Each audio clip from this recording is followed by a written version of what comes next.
The JFK 35 podcast is made possible through generous support from the Blanche and Irving Laurie Foundation.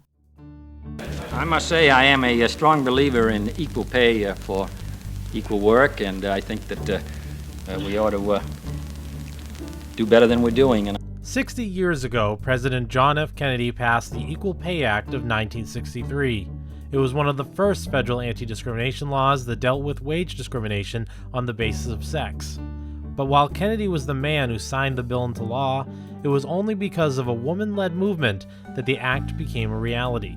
We'll hear about those women and their stories next on JFK 35. And so, my fellow Americans, ask not what your country can do for you, ask what you can do for your country.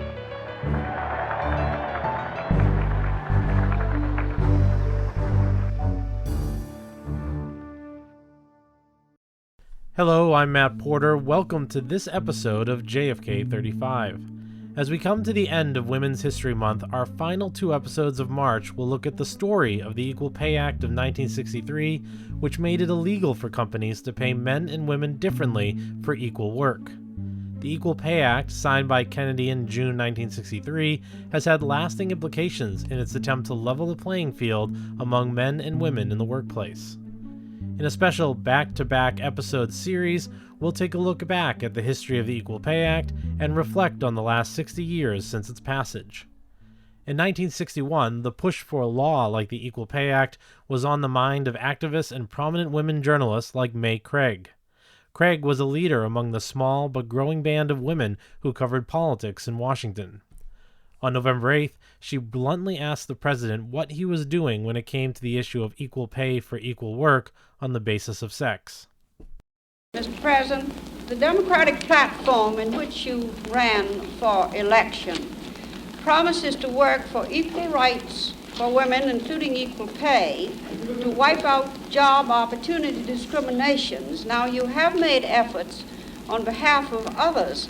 What have you done for the women according to the promises of the platform? Well, I'm sure we haven't done enough, and I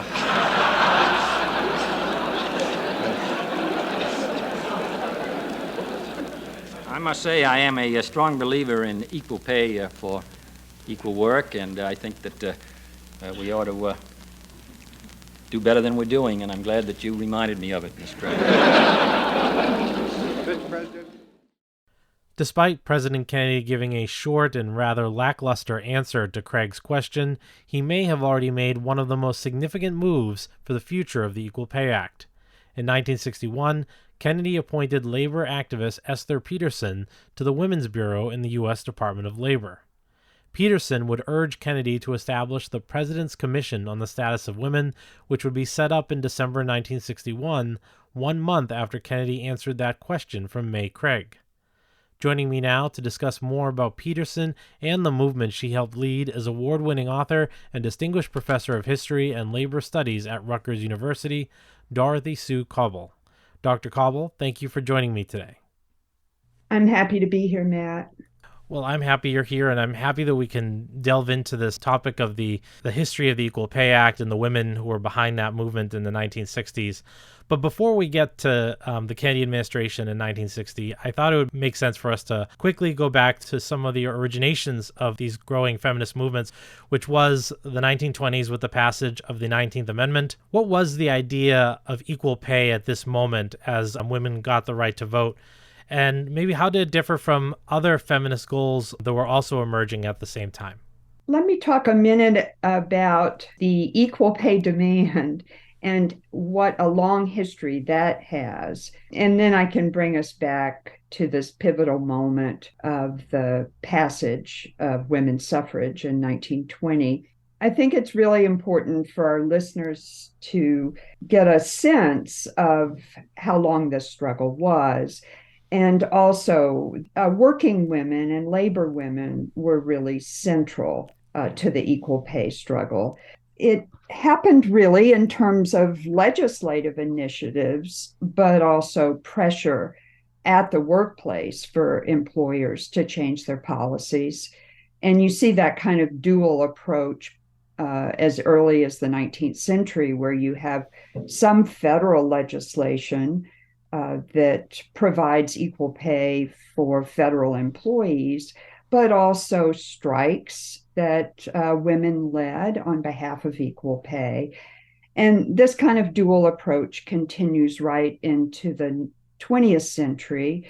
And it does pick up steam during World War I, when the War Labor Board proposes equal pay between men and women. That also is undergirded in terms of pushing for women's mobilization in the 1920s with the passage of the suffrage amendment. One of the problems, though, after 1920 is that the women's movement really splits into competing factions, with one group focused more on ending discrimination just on the basis of sex, and another group that also wants to take up issues of sex discrimination, but wants to put that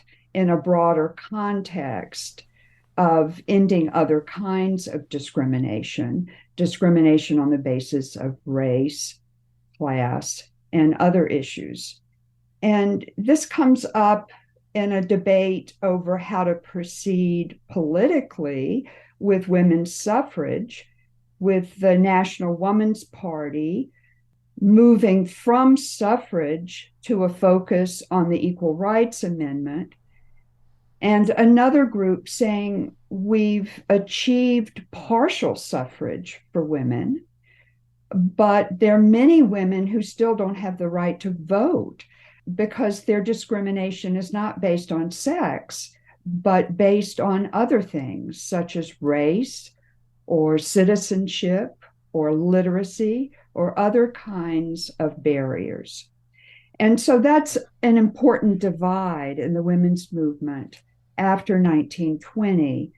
And you see this coming up in the fight for the equal pay bills in Congress. There are competing bills for equal pay, and they're competing definitions for what equality would mean and what equal pay would mean. And so you've described people who support the idea of equal pay as labor feminists. And here you're describing that there are not just one type of feminism in the country, but almost a number of competing movements. In your books, you describe that sort of labor feminists sort of had this disagreement as far as how to proceed, as you're pointing out, and some wanting to put forth the Equal Rights Amendment, and then you have others who want to focus on these equal pay laws. Can you talk more about these two sides? And from a contemporary context, it might, for some people, hard to understand why these two movements didn't work together, why there was disagreement and concern about putting one ahead of the other. I think part of it had to do with disagreements over priorities. The National Women's Party put its energy into removing barriers for women who wanted to enter the professions and wanted to have the same opportunities as men.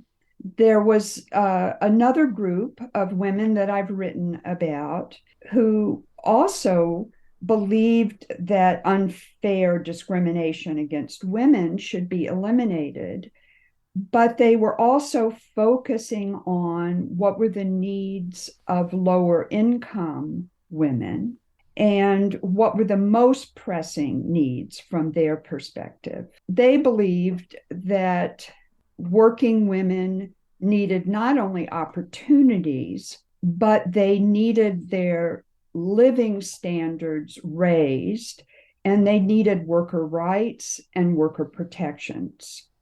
And so that often put the two groups at odds. I think it might be helpful to think a bit about how they differed in terms of their approaches to equal pay. There were two competing equal pay bills that were introduced for the first time right at the end of World War II. And one of these bills was much narrower in the sense that it wanted to establish equality between men and women who were doing the same jobs. The equal pay bill that was introduced by labor feminists and their allies, which was a much broader bill. They wanted equal pay for what they called equal pay for comparable worth. By defining equal pay broadly, you would cover the majority of women. So you would cover women whose jobs were not exactly the same as men, but who had comparable responsibilities and skills. And part of the reason this was so important to them is that they were concerned with what I would call fair pay or wage justice. And part of achieving that would be to end discrimination against women on the basis of sex. But part of that would also be to raise the pay of those who were at the bottom of the income ladder. And that it has been and still is disproportionately women. So they were pushing also for living wages for women, what we would call minimum wages. And I don't think it was an accident that the bill that was finally passed in 1963 was an amendment to the Fair Labor Standards Act. The labor feminists and their allies, led by women like Esther Peterson, believed that the Fair Labor Standards Act in 1938 was one of the most important laws for raising women's pay.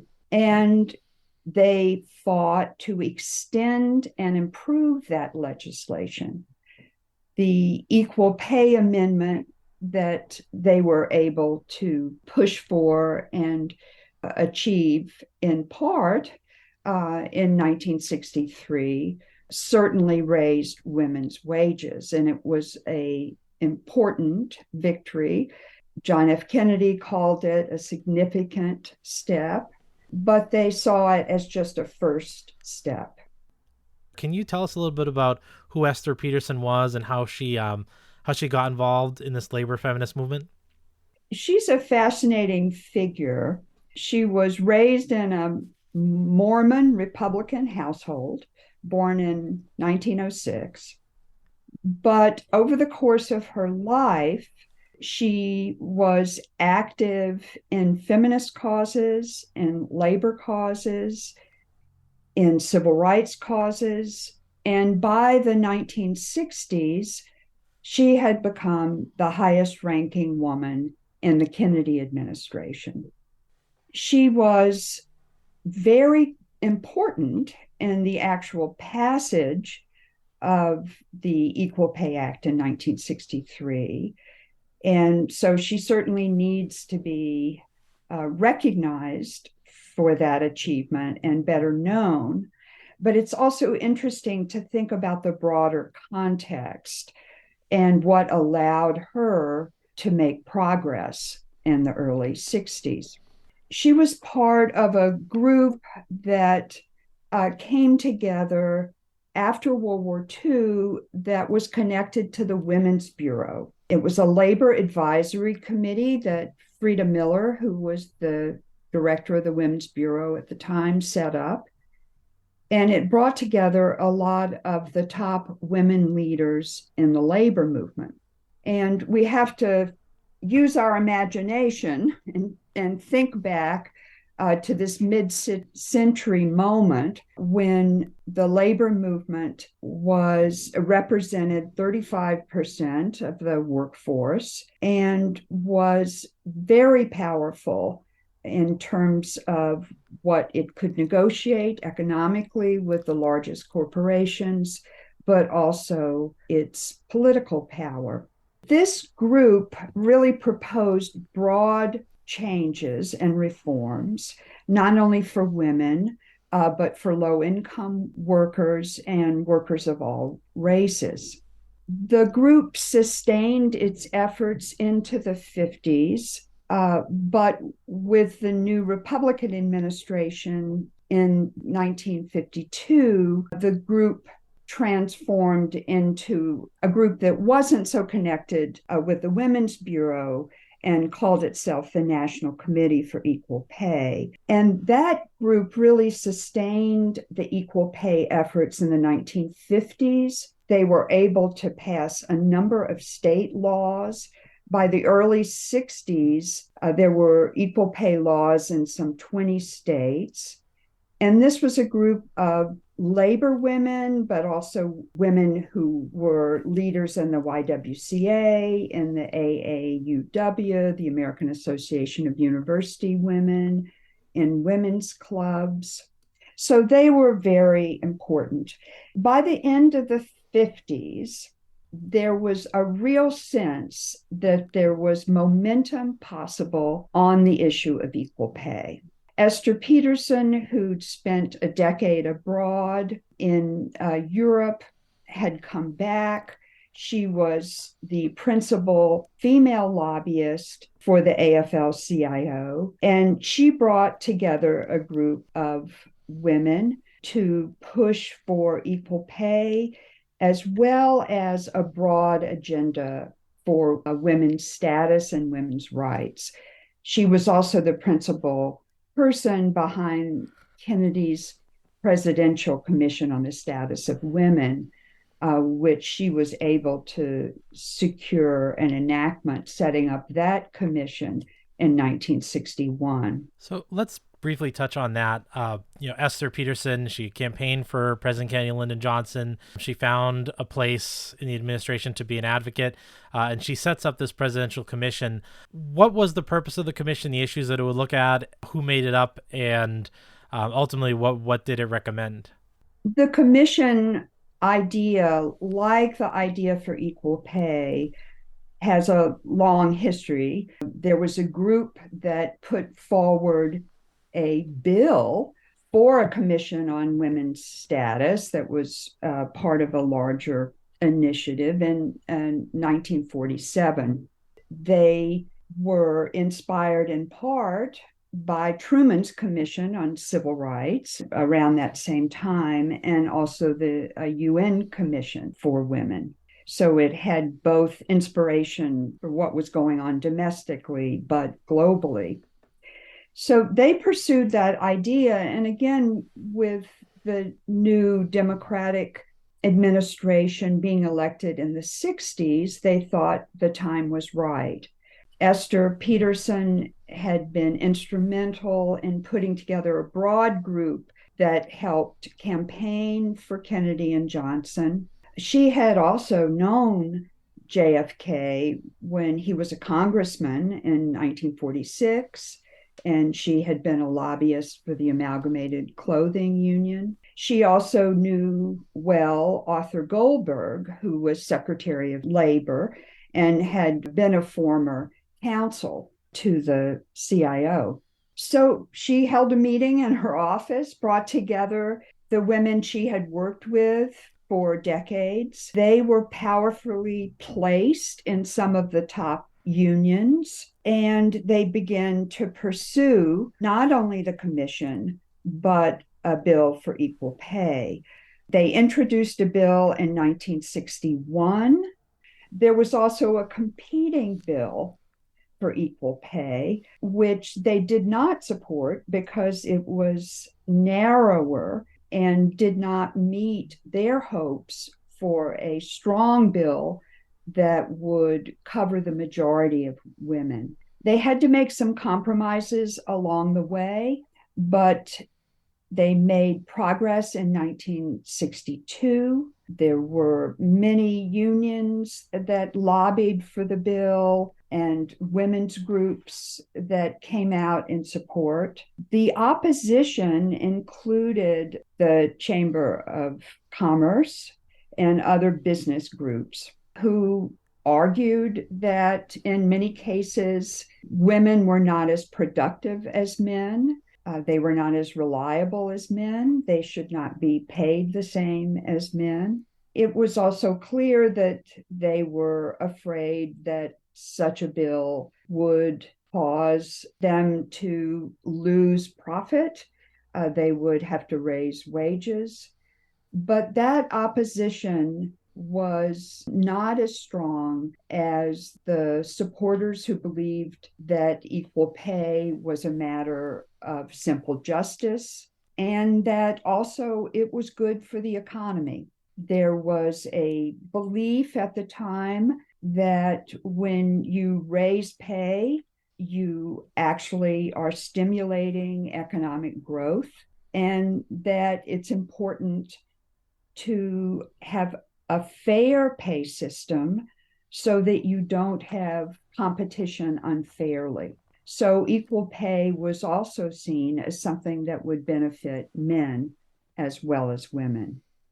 So, as we get to the final bill, there was a compromise, and rather than equal pay for comparable work, which is sort of what Esther Peterson and her advocates wanted the language to be, it ended up being equal pay for equal work. And how did that distinction weaken the Equal Pay Act in a way that it continues even today?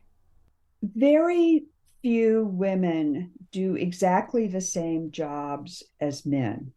Our society is still very much, in terms of the labor force, one that's segregated by sex. So men and women do different kinds of work.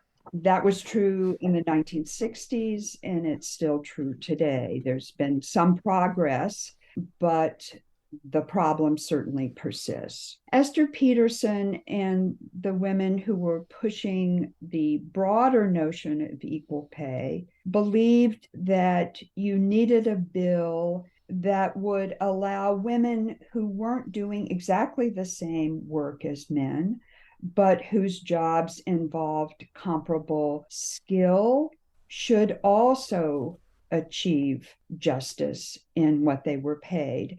They ask, why should a woman who sits on the line packing fruit be paid less than the man who sweeps the floor? These two people are not doing the exact same job, but certainly there should be some fairness in wage setting. So they wanted a bill that would eliminate wage bias in the setting of wages. And a bill like that would affect not just a small proportion of women who are doing exactly the same jobs as men, but a broader swath of women. So for Esther Peterson, looking back at the Equal Pay Act after it was signed, how did the Equal Pay Act end up changing things for the better, and how did Peterson look on the act after it was passed? Esther was very much of a pragmatic visionary in the sense that she wanted to find ways of making progress, even if they were incremental, but she never lost this broader vision of where we should be heading.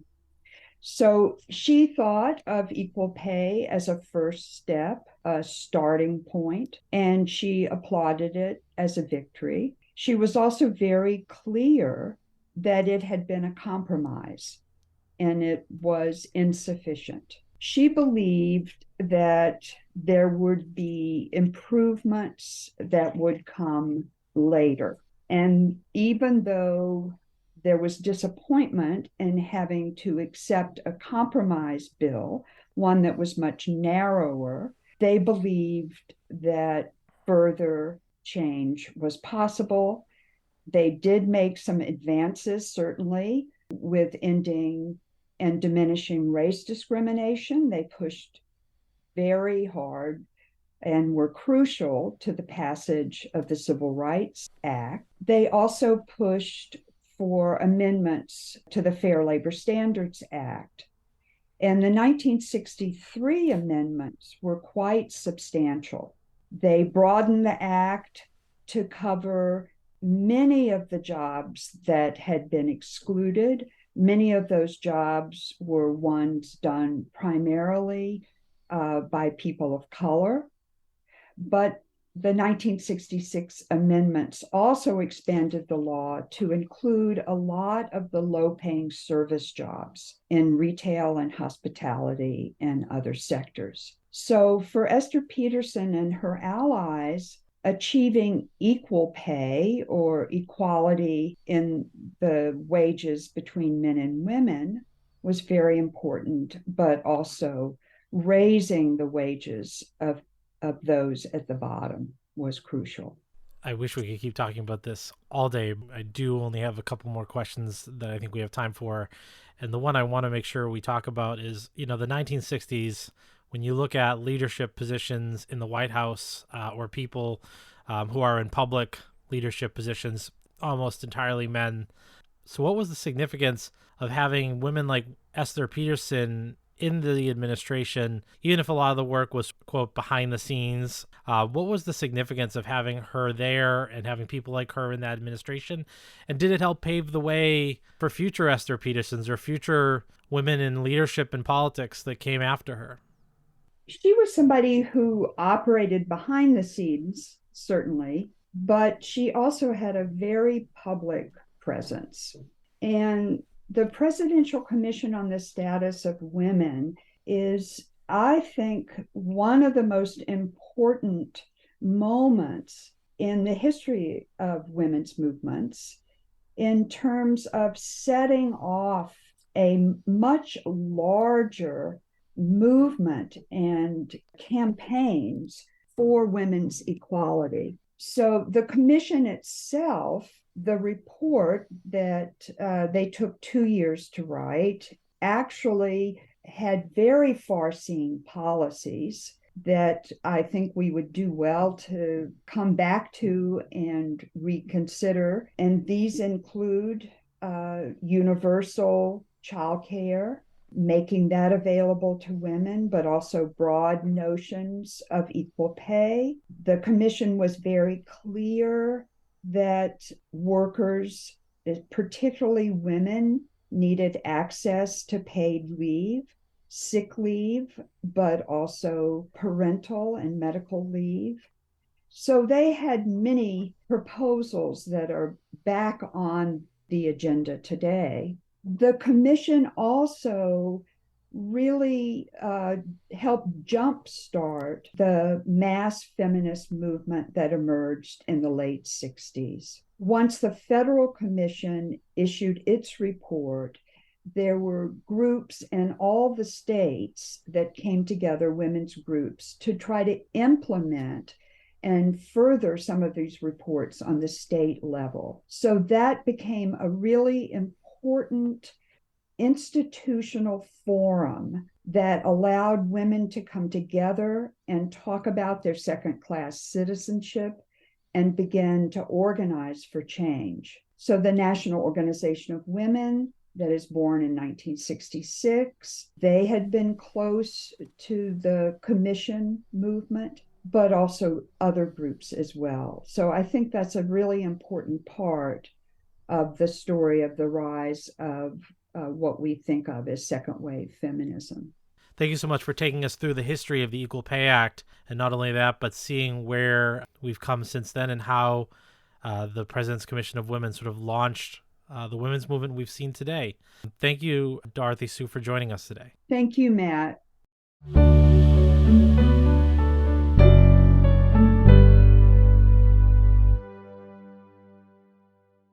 The history of the Equal Pay Act in 1963 is only the first part of our story.